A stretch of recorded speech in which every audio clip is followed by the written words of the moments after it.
Hello, my name is Arnold Munez, and I will be your MAPEH teacher of the day. All right. Last time we were able to discuss on the Southeast Asian music, and of course we discussed about the Cambodia music as part of the Southeast Asian nation that we are about. We will be discussing. All right. Now today we will be talking about another Southeast Asian country is so awesome that you will learn a lot from this country.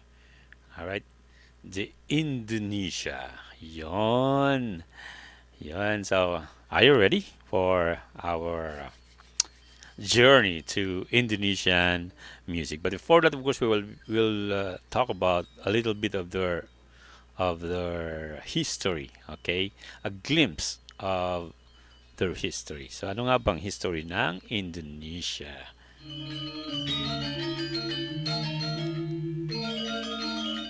Yon. Bago pa natin uspisahan yung kanilang mapapansin ninyo, I'm actually located dito po sa Borobudur ng Indonesia. Okay, pag-uusapan natin yan mamaya. Okay. Background lang po yan, ha? Ito, makikita nyo yung Indonesia. Oh, ang haba ng Indonesia, 'di ba? Oh, that's why they're able to influence us in so many ways than one. All right, ito. Super haba ng Indonesia. Okay? Hmm. 'Yun. Indonesia is an archipelago in Southeast Asia comprising approximately 17,500 islands. My God! Imagine, 17,500 islands compared to the Philippines, right? Ang sa atin, kung naaalala nyo, ang sa atin kung ano pa, is it high tide or low tide? Yung pagbilang natin ng, ano lang yan, joke lang yan. Pagbilang natin ng islands. But in Indonesia, they have 17,500 islands as an archipelago, just like the Philippines. It's an archipelagic country and with over 238 million people. Indonesia is the world's fourth most populous country and is said to be the fourth biggest nation of the world. Grabe. So, imagine fourth. Pang ilan ba tayo? Okay. So, through interaction with other cultures such as Indian, Arabic, Chinese, and European, rather, a wide range of musical styles has been developed. Today, the contemporary music of Indonesia is popular not only in the region but also in the neighboring countries. Yun, kasi ang dami nga ng, just like the Philippines, di ba? Just like other Asian countries or Southeast Asian countries, that uh, the influence coming from different side of the world, the European, the Indian, the Arabic, the Chinese. See, ganun din yung ano sa ng Pilipinas, di ba, yung pagkakagawa ng Pilipinas. So grabe ang multicultural, sabi nga nila. Okay, ito yon. Mhm. Ito yon, yung sinasabi ko sa inyong Borobudur. Ito yung background ko, di ba? The same with the picture that you can see there. So, this is a Borobudur, hindi one, largest Buddhist temple in the world. Come on. Grabe, no? So, I have it here in my background. It's just a chroma key. So, wag nyong, wag kayong mag-isip na nasa nasa Indonesia. Hindi po. Background lang po yan. Just using the chroma key. Alright. So, yun ang Borobudur. Largest, yung makikita niyo sa Indonesia and siguro ang daming pumupunta dito na hindi lang siguro, but I'm definitely sure, definitely, na maraming pumupunta dito na mga tourist from many or different countries in the world. Yun, isa sa mga sides ng Borobudur. Yan ang overview or top view ng Borobudur na makikita nyo lang sa Indonesia. Yon. Yan din. Uh, See my background? The same. May tao lang dun. Jakarta, meanwhile, is the capital and largest city of Indonesia and one of the most populous urban agglomerations in the world. Yung Jakarta, Indonesia. Yung capital city ng Indonesia. Yon. Sabi ng daming grabe ka grabe urbanized masyado yung Indonesia. Marami ng tao. I don't know if it's overpopulated but I think kaya naman siguro ng Jakarta yung dami ng tao doon, no?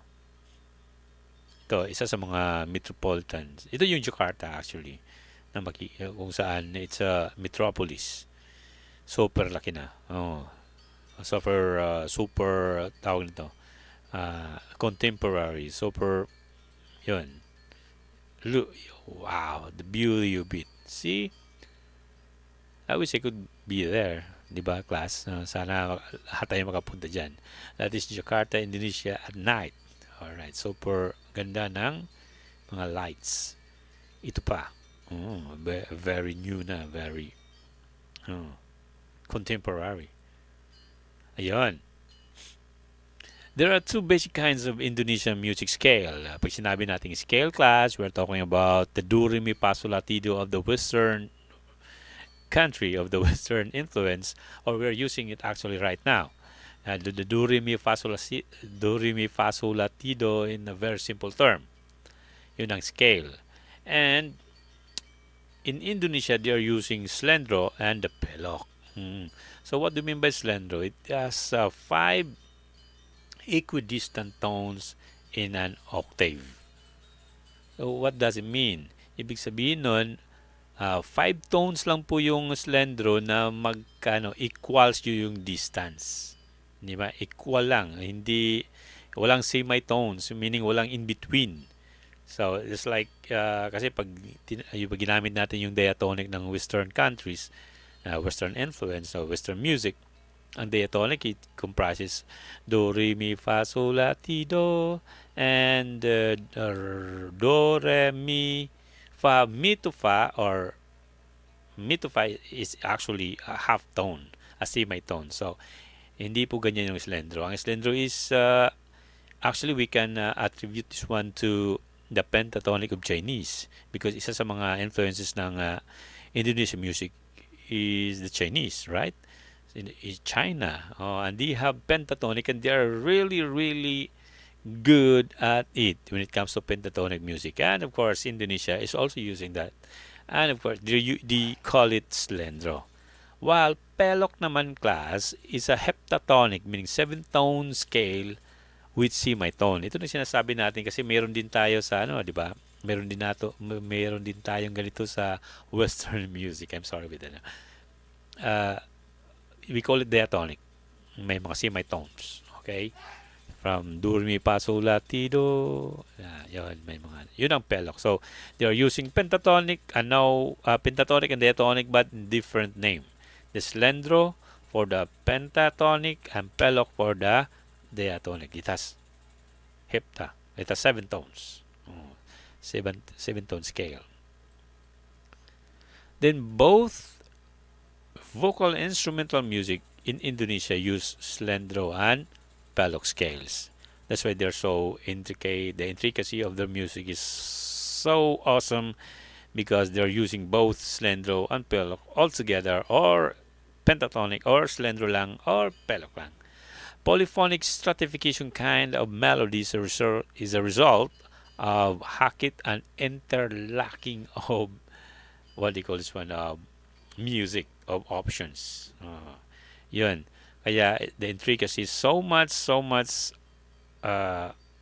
awesome. Okay?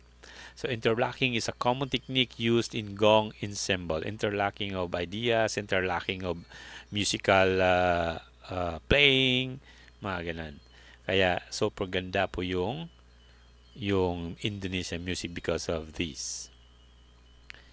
Yun, irama is an Indonesian term for tempo. So, class, alam niyo ba yung tempo?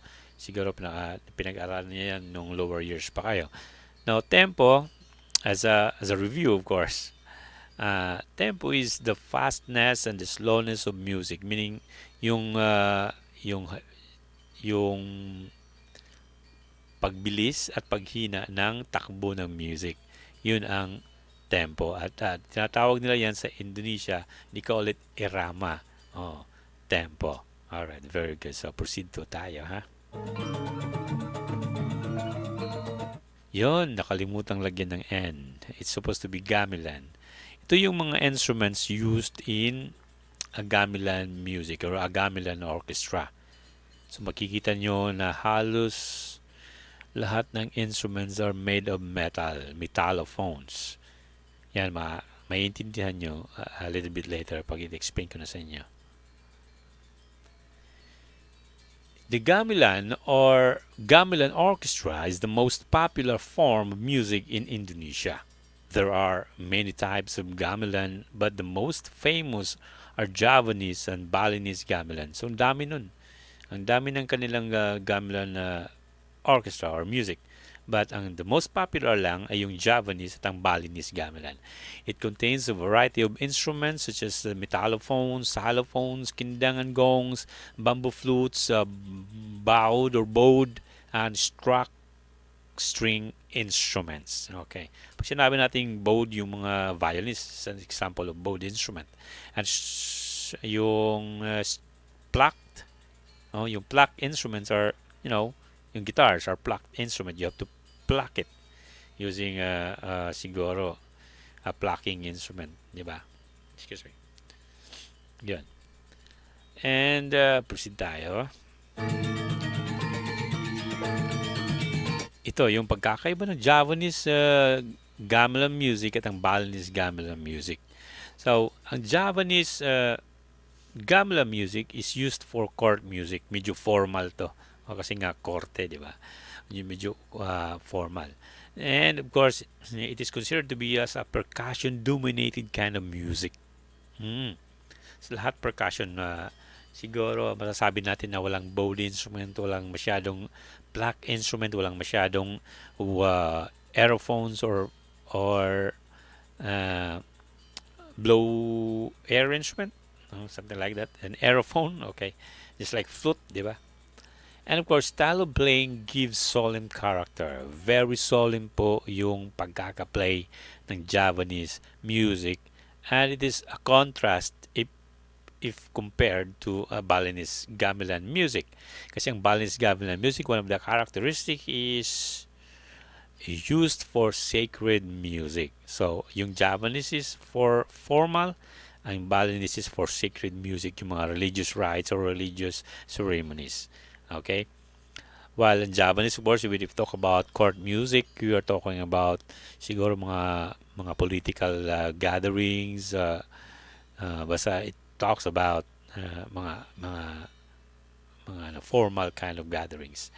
But in Balinese, is one of the characteristics, sabi ko nga, is sacred music, and it consists of metallophones and mostly gongs. So, if you can hear metals in a gamelan music, most of them used metal. You are talking about Balinese gamelan orchestra. All right, excuse me. And of course, sudden change in tempo and dynamics are the basic characteristics of Balinese gamelan. Yun. We talk about tempo, pinag-usapan natin kanina yung slowness at saka yung fast change of tempo, yung mga pagbilis at paghina ng takbo ng music, yun ang sinasabi natin ng tempo. But if you're talking about dynamics a bit, we're talking about the loudness and the softness of their music. Yun ang dynamics, diba? Pag sudden change of yung volume ng music at sudden change of paghina ng volume ng music, yun ang tinatawag natin na dynamics. Sounds are very bright and brilliant. Okay, sample ulit.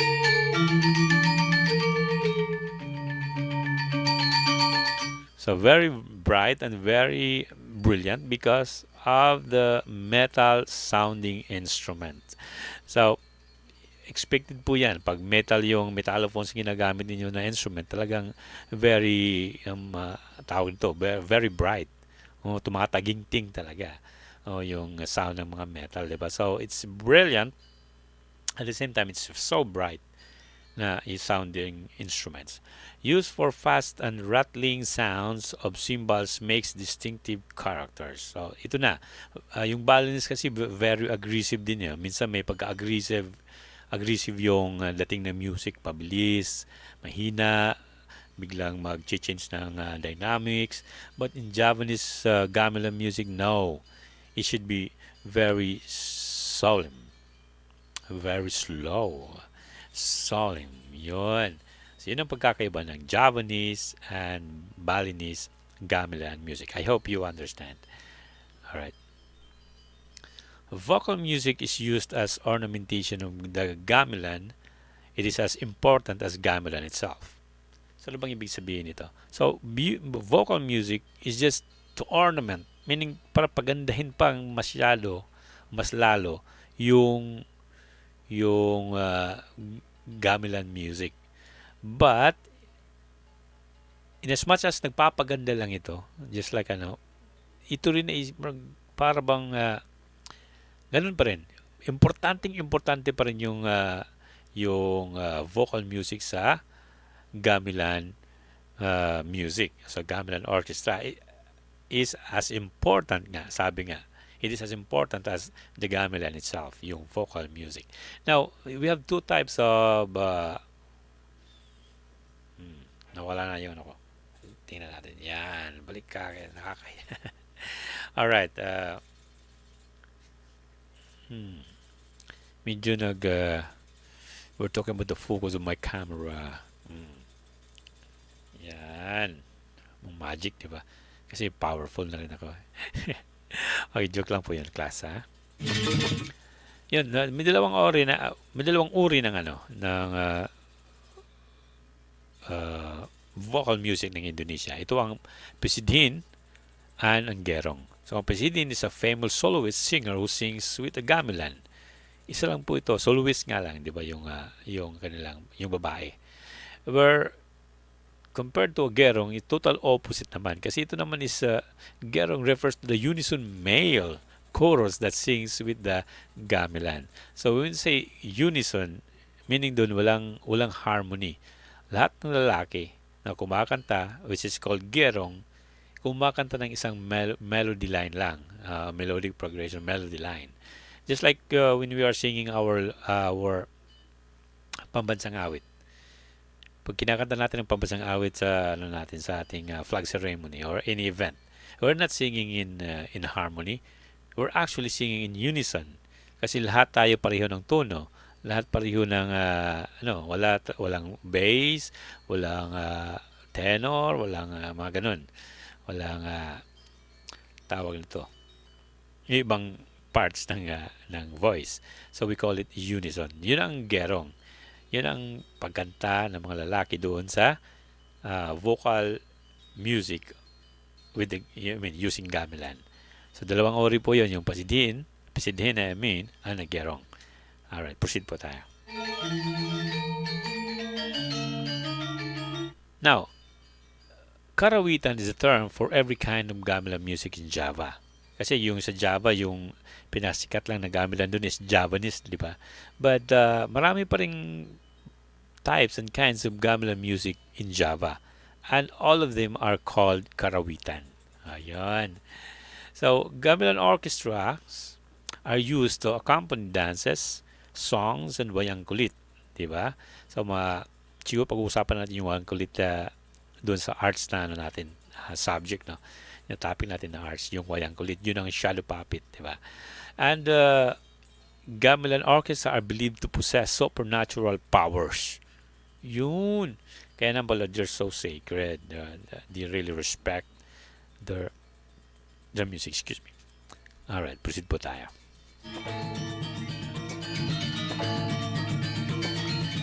The gamelan orchestras consider their instrument sacred. Therefore, stepping over the instrument is a sign of disrespect. Ito na nga sinasabi ko, no? That because they really considered gamelan orchestra or their music as very sacred, that stepping over that instrument is a no-no to them. Hindi pwede yun. Dito okay lang, maski sipain pa natin yung instrument natin, wala tayong pakialam doon, di ba? But because we are two different cultures, yun sa kanila is pwede lang, hindi pwedeng ganun. Sa atin, pwede natin i-hangover, pwede natin paglaruan sa ating mga children, at pwede natin kalikutin. Yun ang pagkakaiba. Because in Indonesia, or gamelan orchestra, or gamelan players, instrumentalists, musicians vow before, di naman to bow, di ba? Vow ata to. Before playing the instruments to show respect. Yun. They put so much respect on their music. They put so much respect on their instruments. Dito sa atin, wala tayong pakialam masyado doon. Hindi pa nga man may iba nga hindi na nililinis yung mga instrument, di ba? But there in Indonesia, they really put so much respect and care to their instrument and to their music. Yun. Ito ang dalawang pinag-usapan na natin kanina, Balinese and gamelan. Balinese gamelan and Javanese gamelan. So, before tayo magtapos class, okay,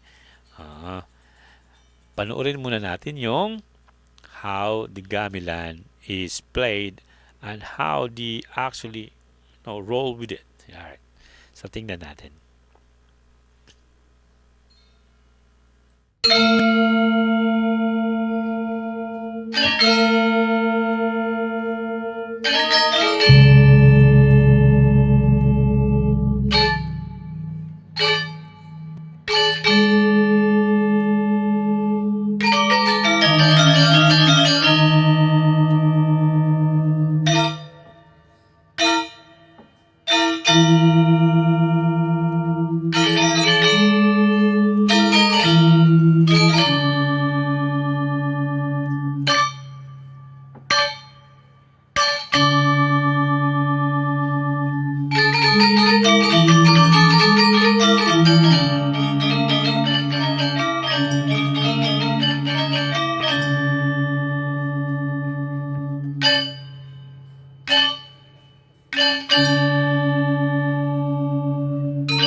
Yun, grabe naman. Super wow naman.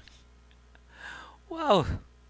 Yun ang gamelan orchestra of Indonesia. So makikita ninyo yung class na kung paano ginamit yung mga instrument, no? Yung dynamics nila kasi nga they're using metallophones. So yung pagpapahina at pagpapalakas ng kanilang instrument aside from striking it hard and striking it hard, striking it soft, is hinahawakan nila yung instrument para hindi masyadong pag hinawakan mo tapos in-strike mo, I'm sorry. Yun, mahina yung tapos pag binitawan mo naman, lalakas. So it's so awesome how they were able to invent that kind of playing. And narinig nyo din doon yung flute, 'di ba? Mayroon silang konting flute lang kasi lahat metallic yung metallic. Meron din silang mga membranophone. When we talk about membranophone, we're talking about yung mga 'di ba, yung mga drums na made of yung mga drum heads na made of skin from the animals. At usually yung ginagamit nila talaga yung mga metallophones, gongs, yung ginagamit nila ng hammer pangpalakas ng tunog at pag-play ng mga musical instruments. So, yun. Natutunan natin kanina yung different musical scale ng Indonesia, di ba? Yung pipilok pa doon, di ba? Yung ano din, yung musical vocal instrument nila, vocal music is nalaman din natin yung female saka yung instrument playing ng mga lalaki, na soloist na babae at saka yung chorus ng mga lalaki. Tsaka ano pa? Ano ba bang nalaman? Marami, no? Marami. So, awesome. So yung kanilang actually how gamelan, the difference between gamelan, uh, the Balinese and Javanese gamelan, anong diferensya. At nalaman din natin na sa Java pala lahat ng gamelan is tawag is kalawitan, but ang most popular doon is yung Javanese gamelan. Yon, that they are playing the gamelan orchestra in different ways than one, di ba? Ginagamitan nila ng sa court yung Javanese at saka yung Balinese naman is yung mga sacred. At nalaman din natin na super silang take care the instrument and their music. They give so much respect. They put so much respect on the instrument and the music itself. So yun. At nalaman natin lahat. Lahat ba? Alright. Na maganda din yung background ko na burubudor. Anyways, thank you for being with me and I invite you to join again next time sa ating pag-uusapan sa Southeast Asian music. Kasi ang next na pag-uusapan natin sa assignment, you have to read it yourself in advance. Yun. Because ang pag-uusapan natin is ang music ng Myanmar. As part of the region of Southeast Asian countries, ang Myanmar. So hanggang sa uli, ito po ulit si Arnold Muñez, ang inyong MAPEH Teacher of the Day. Keep safe. I love you all and more.